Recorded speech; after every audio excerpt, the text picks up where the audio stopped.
Au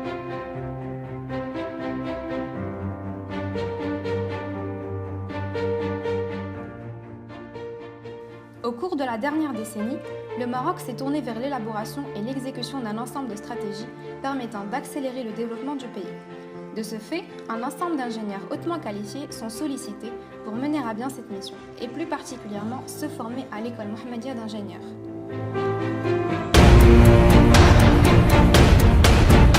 Inaugurée par feu Sa Majesté le roi Mohammed V en 1959, l'EMI a pour mission de doter le tissu socio-économique dans toutes ses composantes d'ingénieurs d'un haut niveau de compétences.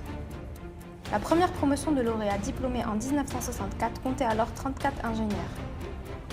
En 1982, feu Sa Majesté le roi Hassan II instaure le régime militaire en nommant un détachement permanent des forces armées royales à l'école.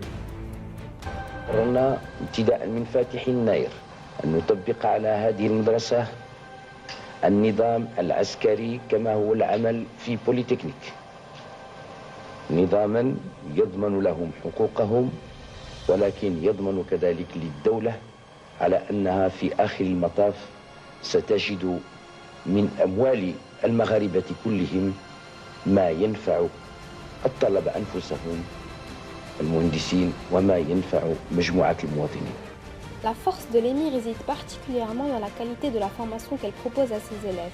Une formation de haut niveau pluridisciplinaire, axée sur la polyvalence, la créativité ainsi que l'ouverture au monde. Caractérisée par le goût de l'exigence et la recherche de l'excellence, l'EMI est une prestigieuse institution dont le leadership repose sur sa capacité à faire émerger des compétences nouvelles à fort impact grâce aux travaux d'un corps professoral d'exception. Soucieuse de proposer des expériences toujours plus riches à ses étudiants, l'EMI développe des partenariats académiques internationaux proposant des programmes de mobilité et de double diplomation. De plus, elle veille sans cesse à renforcer ses liens avec les entreprises et les organisations. L'école Mohammedia d'ingénieurs connut un élan certain suite au discours de feu Sa Majesté le roi Hassan II du 18 décembre 1981, instituant le régime militaire.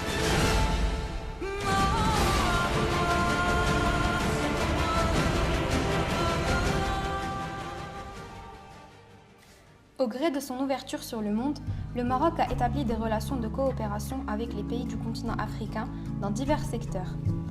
Dans ce contexte, l'EMI accorde la plus grande importance à ses relations avec les pays amis qui sont le Bénin, le Burkina Faso, la République de Congo, le Niger, le Sénégal, le Tchad, le Togo, la Tunisie, l'Égypte, les îles Comores, la Côte d'Ivoire, la Guinée, le Mali, le Cameroun et enfin la Mauritanie.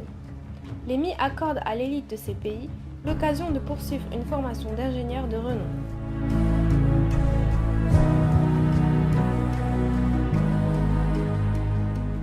L'école Mohammedia d'ingénieurs ne constitue pas uniquement un établissement de formation et de recherche scientifique de haut niveau, mais également un espace de culture.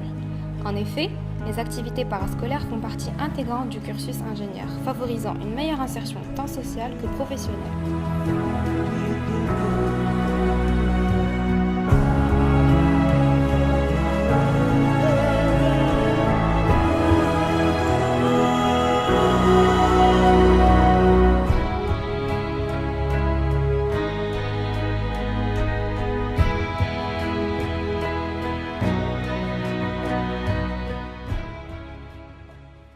À l'issue de la troisième année du cycle ingénieur, les élèves officiers de réserve sont amenés à compléter leur formation militaire par un séjour au sein de la caserne de la province d'El Hajb. Ce séjour est l'occasion ultime pour l'ingénieur émiste de perfectionner son profil d'officier de réserve, faire preuve de discipline et de rigueur.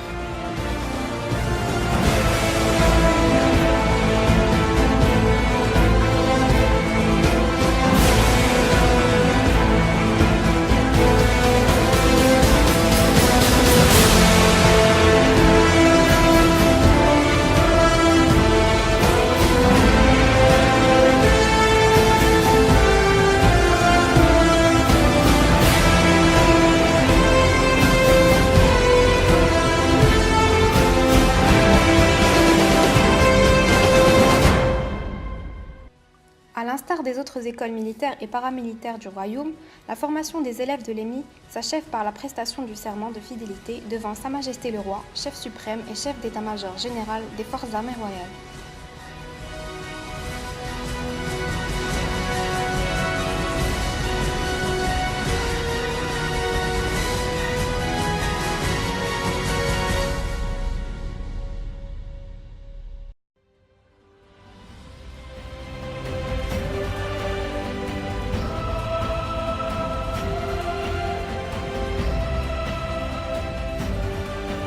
Après l'obtention du diplôme d'ingénieur d'État, le profil généraliste du lauréat de l'EMI lui permet une meilleure insertion socio-professionnelle, élargissant ainsi le réseau émiste déjà dominant sur le marché du travail.